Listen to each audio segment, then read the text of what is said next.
Okay, not for the first time, I'm going to play the Cuban Bear Pigs campaign. It's really just a game to sort of give you an idea of how quick the game can be played, and sort of thinking that I would expect players to be sort of doing.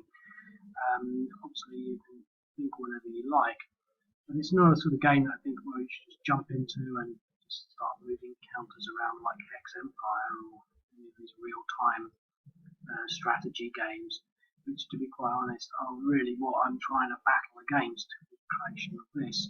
Something that you can actually sit there, put a lot of thought into, even before you've even moved anything. So we're sort of looking at the situation here, and obviously the CIA's based invasion of Cuba by Cuban DRF. Starts off with these two little militia units, which are sort of walked over. There's a few problems with the turn sequence, but that's sort of something that's not implicit with the, it's not a big problem. I've got to resolve that, but so it has a little effect on this game. But I'm just going to try and take out these units. I'm just going to do things a little quickly. I'm just going to use three aircraft in this one. 7-1. I got a defender eliminated on that, which is sort of what I would expect. And just as a side note, the aircraft are a little powerful in this game. Yet I think I will be, not in this game, in the whole site. I played the Falkland Islands and pretty much blew up the entire British invasion force in one go with all the Argentinian Mirages, which I don't think really is that balanced. So I will be cutting them down, but these are such small units, you really wouldn't expect a great deal else. That was a defender eliminated, which is quite good. I'm just going to commit all of these. Well, why not? I'm actually going to leave one of them because I think they get 25. That was a defender eliminated as well. So now, when I first did this in the first few sort of attempts to make this video, I actually failed to remove those units. My first thing was to actually attack them with these units. Now, what I'm going to do is I'm going to end that turn. I'm not going to move because I want to catch up with the sequence, because the sequence is slightly out now. So it's now the Cuban turn, so it's still turn 1. I end the turn, and now it's still turn 1, but now I can start moving, because next turn it is back in sequence. It's just a little glitch that will be sorted out in time. Now, I'm trying to sort of do this possibly. What I'm trying to sort of encourage people to do is to actually play the game like they would if it was real. What I'm sort of getting to there is there's a big tendency for, I think, people to just sort of like, oh, I can move this unit all the way along this road. Well, yes, but it'd be incredibly exposed. There's no rules for it being exposed. But these paratroopers here, they were there to actually hold these roads. So I'm going to move him there. They're holding these roads, and I should really put him back there. But anyway, we've got these other paratroopers moving along there. Now my armour, which is probably a little over the top because it's only a company, move them up to here. This is pretty much where I'd be if I'd done it on the first turn, but it puts me back into sequence. Just a little glitch. And as you can see, you move each unit one hex at a time. It can be a bit tiring, especially if you've got a big game, but the whole point is to sort of sit there and reflect on what's happening. So here we sort of held our front roads, we've held these 2 points here with the intention of these units coming along here. Presumably we've secured the beachheads. There's an airfield there that they were getting supplies, so there's no rules for supplies in here, but thinking, what was actually happening, well, we secured these beaches, and now we're cautiously but aggressively moving forward. So we end that turn, and as you can see, we get some reinforcements, and our reinforcements have come in where they should have, and that sort of, whilst they're not going to survive, they're going to slow things up. Now, first thing I'm going to do with these guys is to take out this unit. I think that sort of has to be done. So I can attack that. It was a 7-1. I got a defender eliminated. So all the attacks have pretty much sort of gone according to plan so far. So now Cubans are now holding this little town here, this little village. He's pretty much just going to hold there, I think. With him, what I want to do is to at least... Now, zone to controls don't work as yet, but I'm going to put him there because that will at least exert a zone of control across there. In fact, I'm actually going to move into there. I maybe could have come around this way. That was sort of... I'm just trying to stop him from moving through. Now, if this was... When I get the zone to controls done, that will actually be a problem for para. So I'm not going to exploit the fact that I haven't got that. All I exploited there is just a little thing.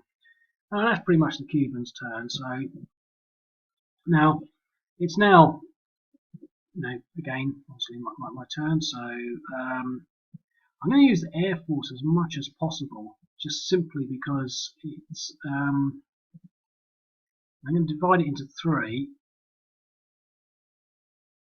I think this is probably an important one. So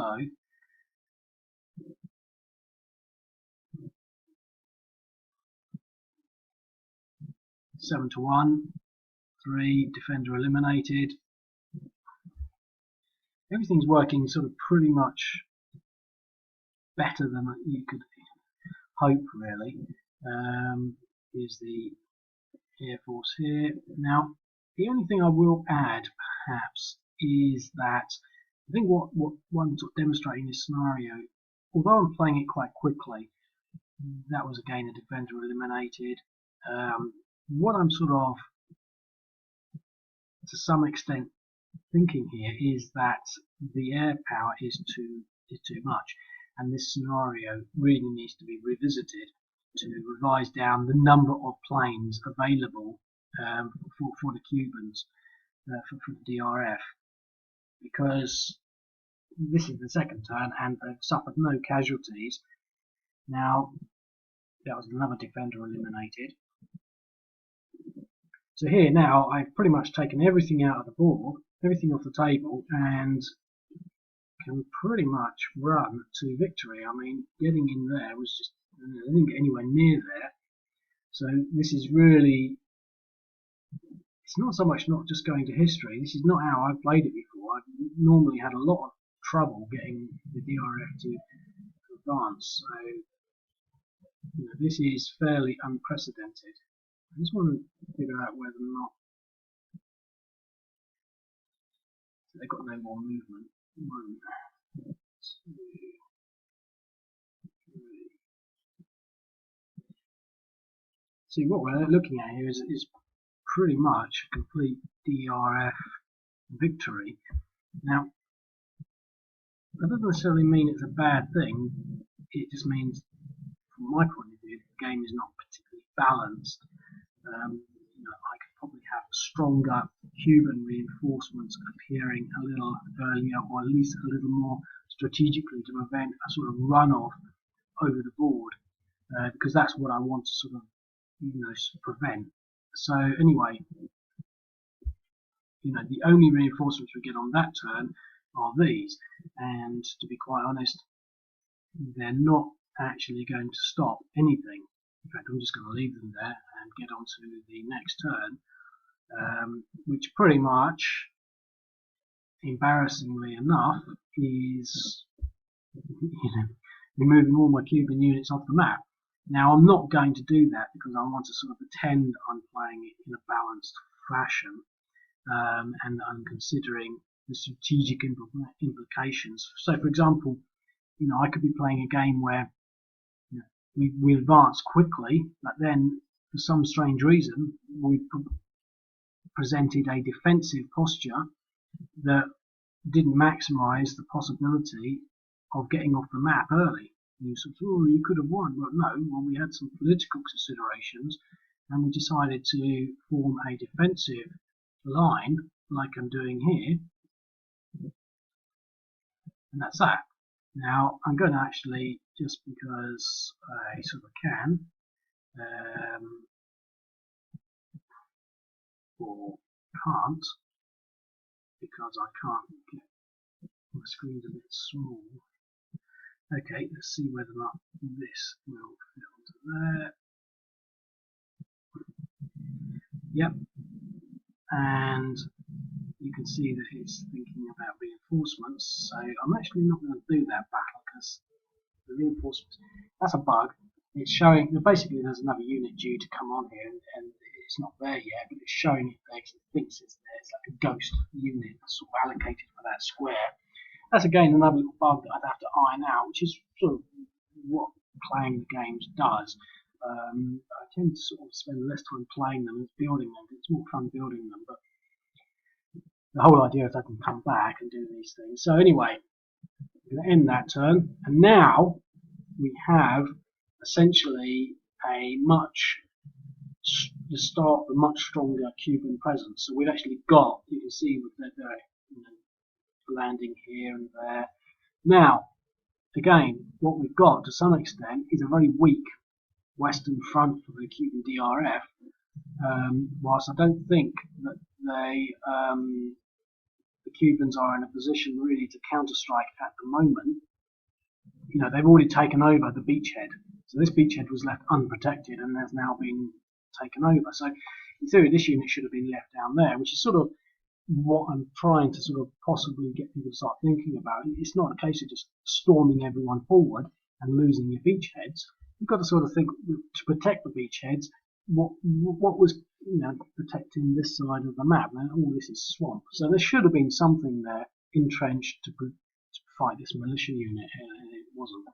So I'm going to start steadily.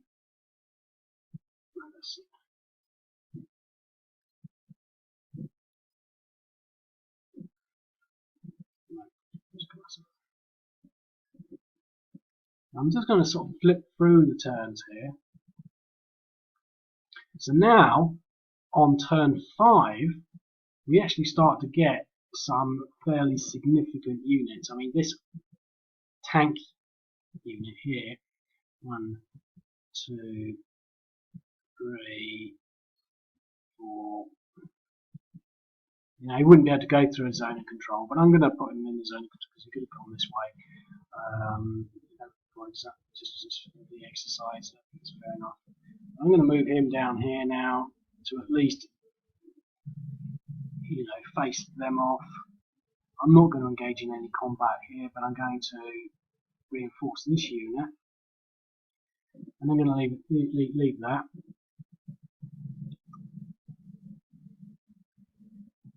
So now we've got it's starting to build up where it's a situation where the DRF are actually facing some opposition. Now, this unit might say, well, hang on, I'm going back here to get this beachhead back. And that's what he might have done. He might have fallen back to Jague Grande because he wants to fall back, you know, to preserve the supply lines and possibly come back here. You know, these are social political things. I could have taken those units out. So I'm thinking strategically and not just playing as a war gamer using a bunch of rules. Now I'm going to start with this. So sometimes it takes a bit of time to actually happen.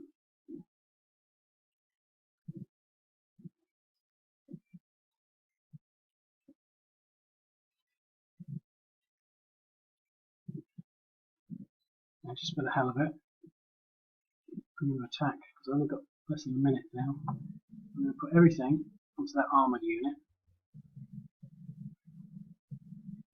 Just being a bit perverse there. See what happens. 4-to-1 odds and exchange, which is interesting. The exchange means the aircraft lose nothing, but the tank unit is now at 1 depression. So it wasn't as effective against a large unit.